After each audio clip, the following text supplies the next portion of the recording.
checkpoints set up along the highway. We might or might not encounter some of those today.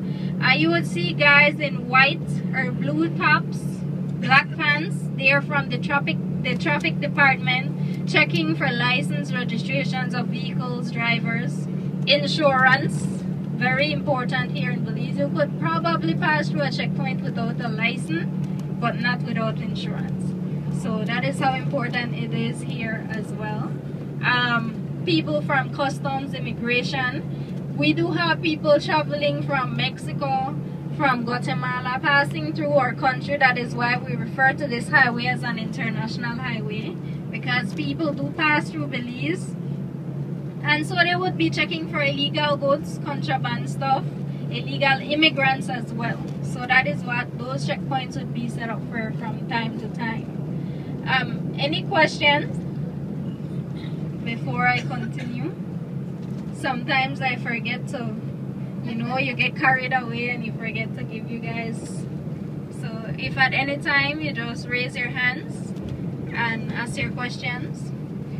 Or is this tour based on getting to Shunantunich, climb that very tall structure there, then you stay away from the gym for like a week? You're gonna remember Belize tomorrow. Once you climb the structure today, you're gonna remember Belize tomorrow. Especially if you don't, or maybe you were working the stairs on the ship, so you are already in good shape. But apart from that, you're gonna remember us tomorrow. You're gonna feel it all tomorrow. So a little bit more about our history. A lot of people haven't heard about Belize before they came here. Some of them just heard about it while taking the cruise. They knew that they were gonna stop in a place called Belize. But a lot of folks know British Honduras, and it's the same place. British Honduras, Belize, it's the same place. So maybe in schools you may have heard a little bit about a place called British Honduras, and then now you're hearing about Belize. We changed our name in the year 1973, and somehow we forgot to inform everybody. So that is why some people don't really know about where Belize is, or what is British Honduras and Belize. It's the same. So before we were even called British Honduras, it was just the Bay of Honduras. Pirates, buccaneers, those were the type of people that would come, settle along the coast, leave, and from time to time different sets of people made their presence here. So it was the Bay of Honduras. And then they had there was this battle between the Spaniards and the British. At first, the Spaniards, they passed through Belize. They were in search of gold and silver mines. When they didn't find any of that, they left. And then they had the British who came along, logwood cutters at the time, and they too were searching for gold here. When they didn't find that, they were about to leave, but they found something very valuable. That was logwood, what you might call indigo wood. At the time, they extracted dye from it, and they were exporting it to England. So they were making very good money from that. But then synthetic dye came about, and the demand for logwood became less. But when, just before they gave up, they found mahogany. Now you all know how very valuable mahogany is. Belize had it in abundance. So when they started exporting mahogany in the form of lumber to England, then they became very wealthy people. When the Spaniards saw them making all this money from what was called red gold at the time, the mahogany, they wanted Belize back. So that is when they started fighting, battling over Belize between the British and the Spaniards. In 1798, they fought the last battle known to us today as the Battle of St. George's Key. And what happened is the British won the battle. They colonized Belize, and that is why we speak English today, because of that reason. So that is how we became an English-speaking country. Now, in the year of 1981, we gained our independence from Great Britain. So we're quite young, quite a young country. Next month, in a couple days, like a week from now, next week actually, we should start a lot of activities, celebrations, parties in our country for like 21 days. So carnivals from time to time, uniform parades. We celebrate the 10th of September as the Battle of St. George's Key. As for the 21st of September, that is our Independence Day. So next week there should be a lot happening within our country. From the school children, you would see police officers, people from the defense force, everybody just parading along.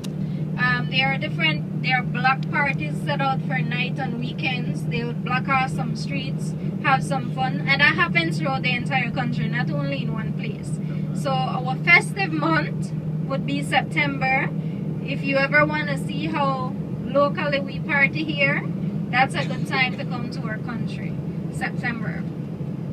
So as unlike most other countries, we just had to beg and beg for years for independence. We didn't have to fight for it.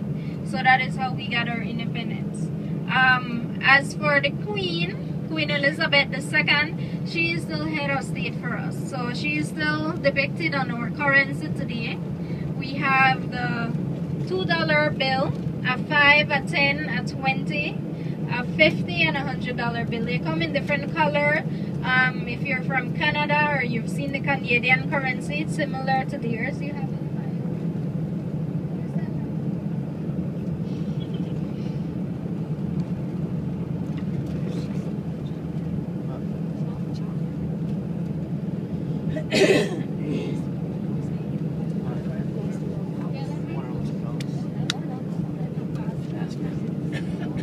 okay, I just borrowed Gustavo's lunch money. So I don't want to buy him lunch, so just please send back his lunch money for me. That's a $5 note going down, and this one is a $2. You'll see the Queen. When you turn the $2 note around, you're gonna see the different Mayan structures, just a few of them found in our country. You're gonna see on one side our national symbols there. So just take a closer look at it, and then you keep passing it.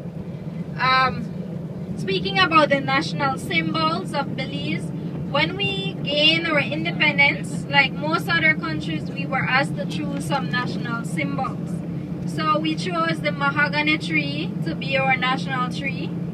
That today it's protected by law here, so if you have one on your property and you need to cut it down for whatever reason, you need a permit from the Forestry Department. It takes like 60 to 80 years for one of those trees to fully mature. So when you cut one down, you have to replant two in place of that one. The tapir or tapir, that's our national animal. It's also shown on the $2 and the $5 notes. It has a snout like that of an anteater. Locally we call it mountain cow, but it's actually related to a horse or rhinoceros. It could go up to 600 pounds. It's the largest land mammal within Central America today. It's a vegetarian, but we're not allowed to hunt them, so they are also protected here. They're very strong swimmers. Let's say we're out in the forest and we see one of them and they sense danger from us. You would just see them go underneath the river and come up on the other side. So that's how they get away from danger. Then we also have the black orchid. Very beautiful.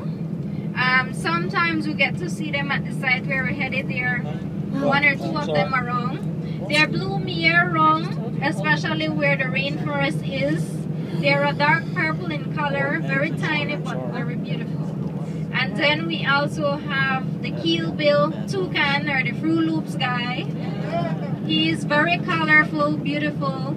If you're lucky, you get to see them while you're out in the country, sometimes in pairs, but very seldom. If you live